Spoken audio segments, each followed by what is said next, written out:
All right, good morning, everybody. I'm here with Dr. Stephanie Taylor, and we'll be going through today's highlights.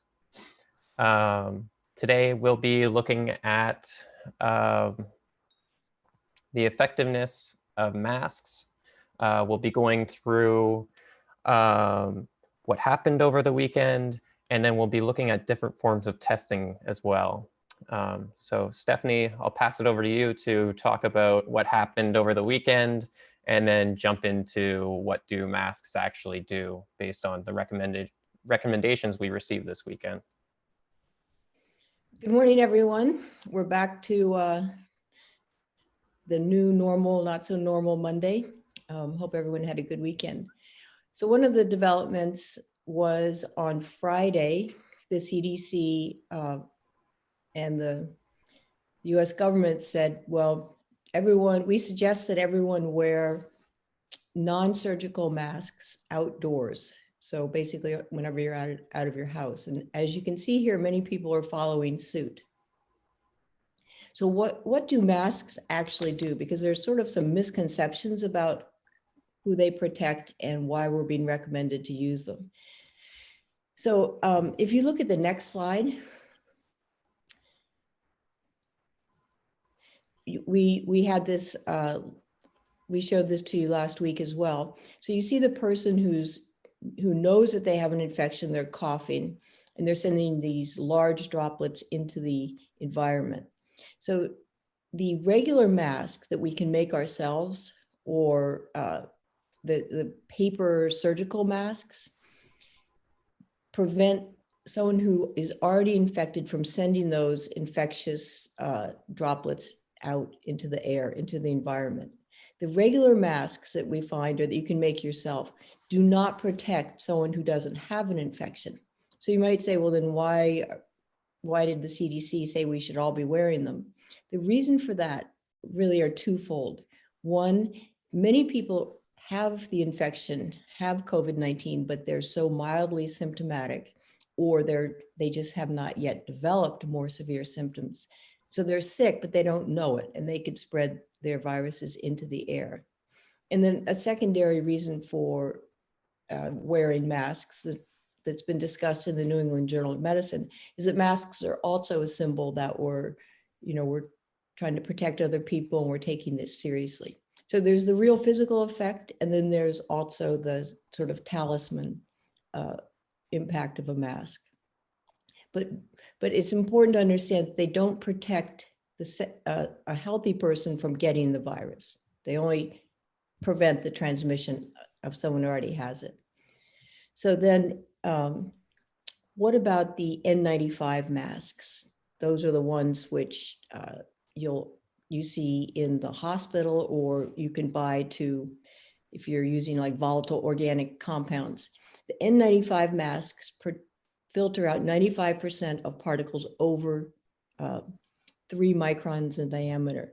And that mask will protect someone who's healthy, who might be exposed to virus particles in the air. So it's the N95 masks that we're being told not to hoard and not to wear all the time. We don't need them. So, and then thirdly,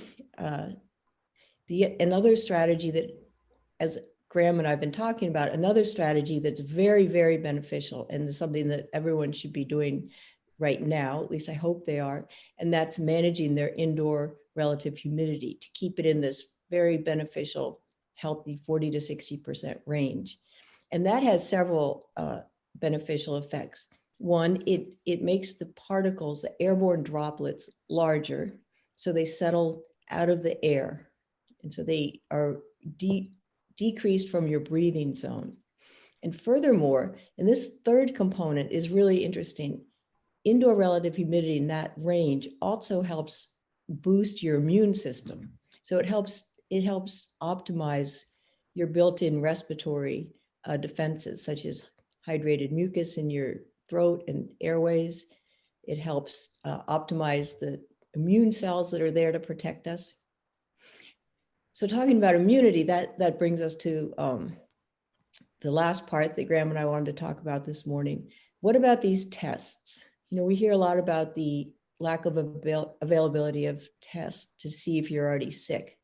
And now there's another test that's being optimized, which will tell us if we've already had the illness. So what's the difference here? So think about back to biology 101. If you inhale or somehow a foreign object gets into your body, something that's like the enemy, that's called an antigen. So an antigen in this case would be the SARS-CoV-2 virus that causes COVID-19. So if the virus is the antigen, and the current test that there's a shortage of tests the amount of virus in your saliva or in your nose, back of your throat. So that's an antigen test. And while that test, it takes 24, 48 hours to have results from, but it's testing something that's already there in your body if you're sick. So now another test that's going to be incredibly valuable will tell us who's already been sick and therefore who's protected from this strain of the virus. So that test tests your own body's antibodies.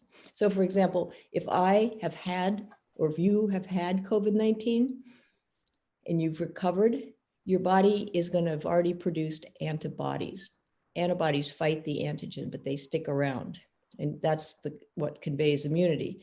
So the new test that we're waiting for will test antibodies, and it'll tell us who's already had the disease, therefore who's safe to go out into the community, go back to work, and help others who might be sick. So there's the antigen test that we already have, but it's hard to get, tells you if you're sick. And then the antibody test, which will tell you if you've had the disease in the past. And this will help us all get back out there and go to work if we're protected. So anyway, so that's some information about masks, some information about the tests, and a refresher about your immune system. So back to Graham. All right. Thanks, Dr. Taylor. And thanks everyone for joining us today. Once again, we'll be on Monday, Wednesday, Friday at 10:30 each day. Make sure to follow Dr. Taylor on LinkedIn. She's posting plenty of incredibly interesting articles and really at the forefront of this fight against COVID-19. Everyone stay safe and see you next time. Thanks. See you Wednesday.